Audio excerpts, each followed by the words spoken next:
My LA Kings tonight, game one against the New Jersey Devil, and the former LA King legend, Wayne Gretzky, joining us. How are you, Wayno? I'm good, Dan.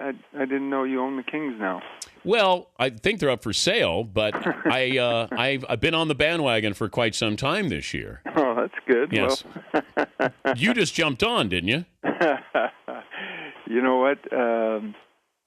I'll tell you one thing. In watching them down the stretch, they were probably a much better team than the record indicated. And then to see them the first three rounds, they're clearly the best team in the West and deserve to be where they're at. And, the way they beat Vancouver and St. Louis, two great teams, and then to beat Phoenix in 5 games, who are on a strong roll themselves, they deserve to be where they're at. They're definitely your Kings. They're good. Do you consider yourself a King or an Oiler? I don't even think about it.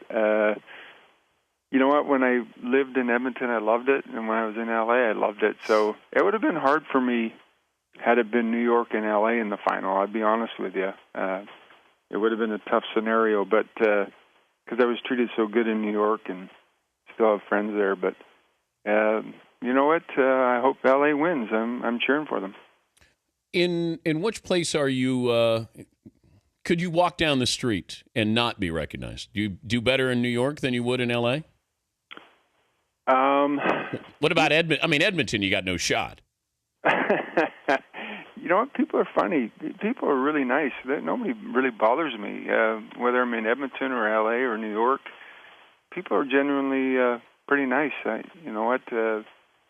They want to come over and talk hockey. I'll talk hockey all day long, So, no, it doesn't bother me wherever I'm at. I know people are going to ask me hockey questions, and that's part of the deal, so it doesn't bother me. What do you think? What's the number one question you get, no matter where you are in Canada or the U.S.?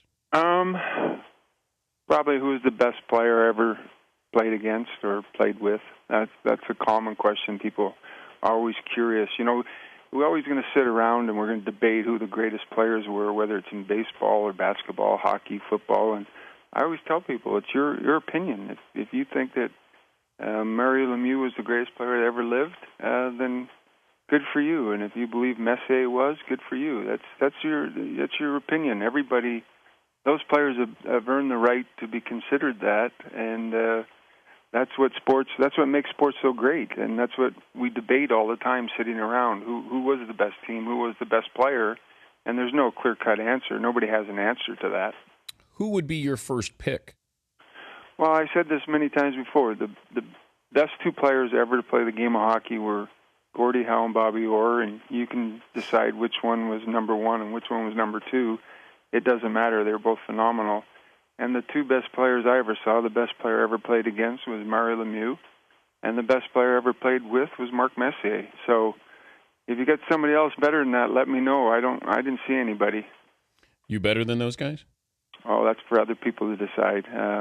But privately, when you're sitting around. I know. I never really talk about it. It's funny because, Mario is probably one of the greatest passers I ever saw.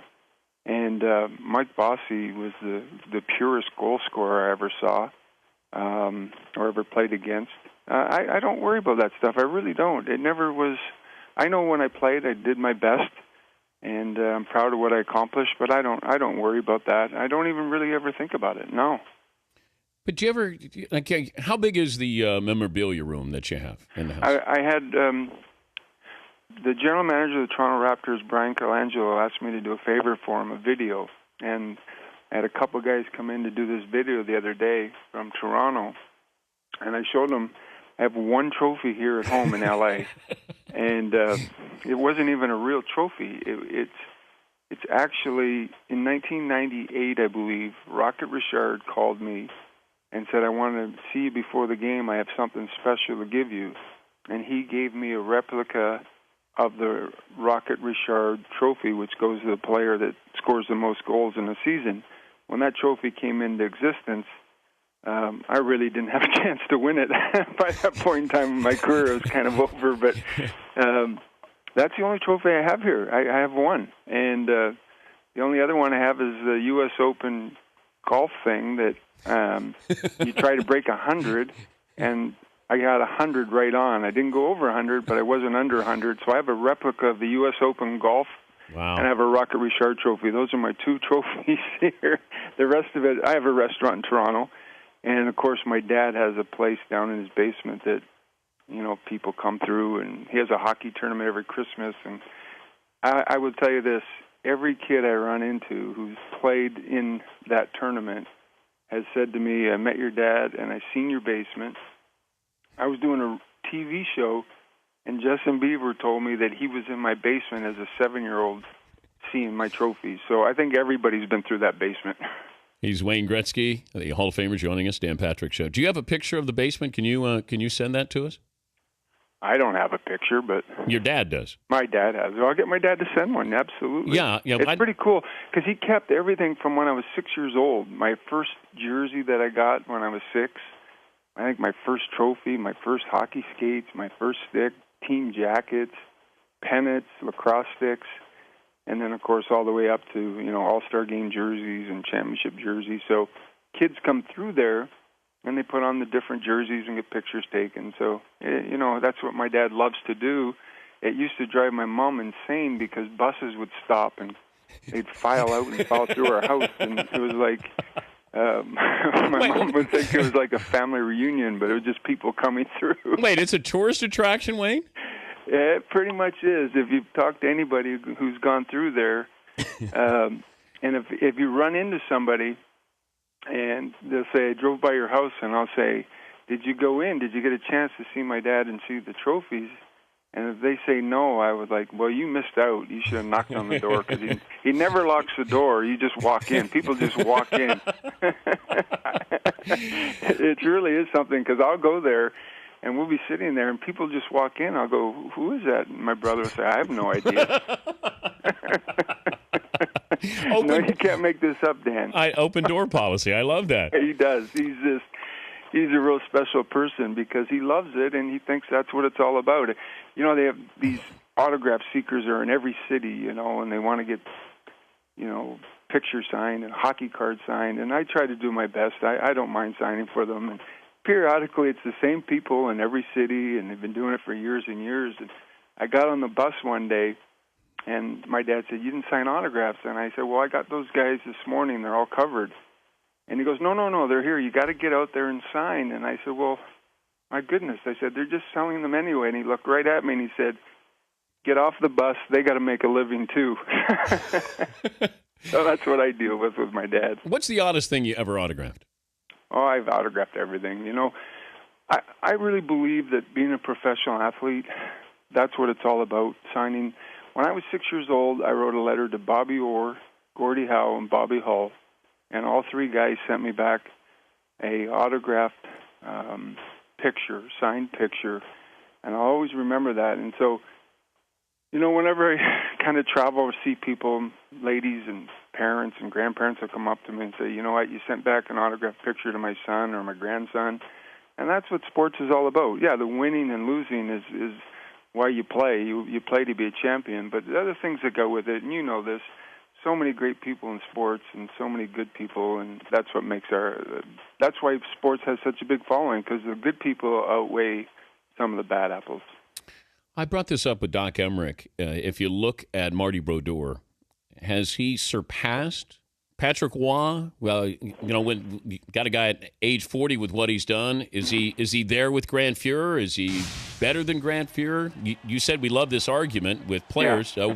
Where do you put Brodeur in there? I'm a little biased because I think Grant Fuhrer was the greatest goalie he ever played, because he played on a team that really didn't play the defense that other teams played, and without him we would not have won.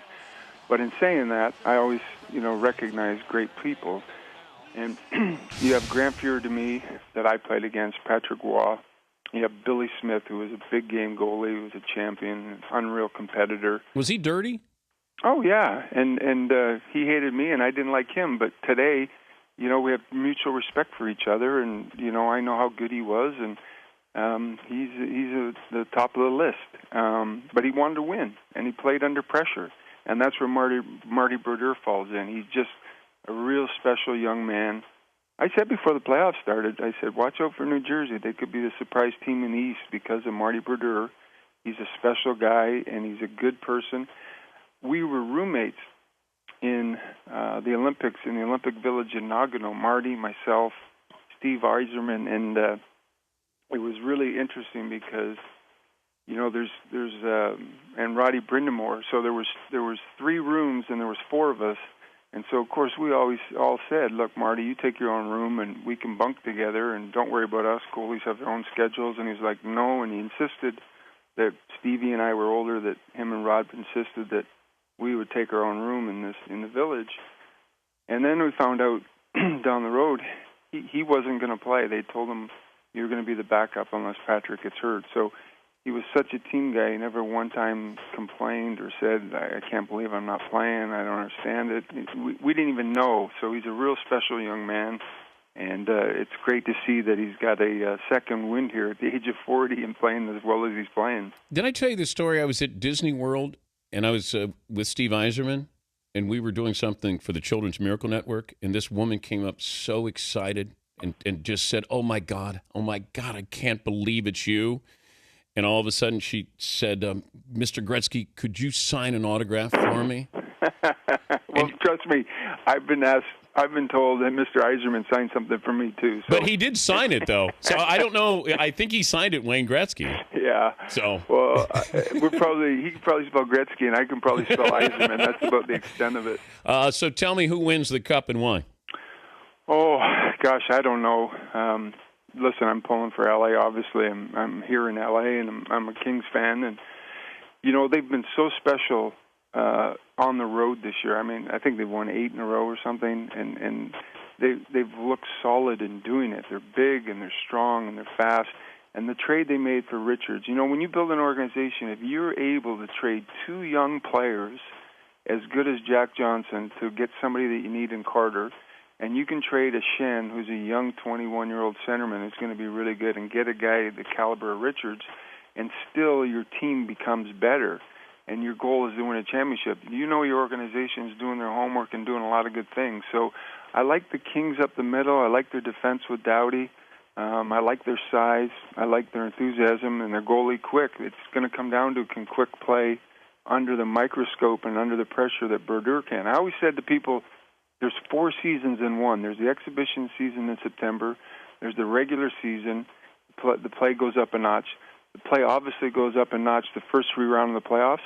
And that 4th round, the level of play, intensity even goes up 1 notch farther. Now, I always said it's the greatest feeling in the world when you're a professional athlete in a team sport and you're sitting on the bench, and you look up in the score clock or the scoreboard, and you look for out-of-town scores, and there isn't any, you're having a pretty good year, and that's always a great feeling. It's good to visit with you again. Nice talking to you, Dan. See you down the road. Thank you, Wayne. Bye-bye. That's Wayne Gretzky.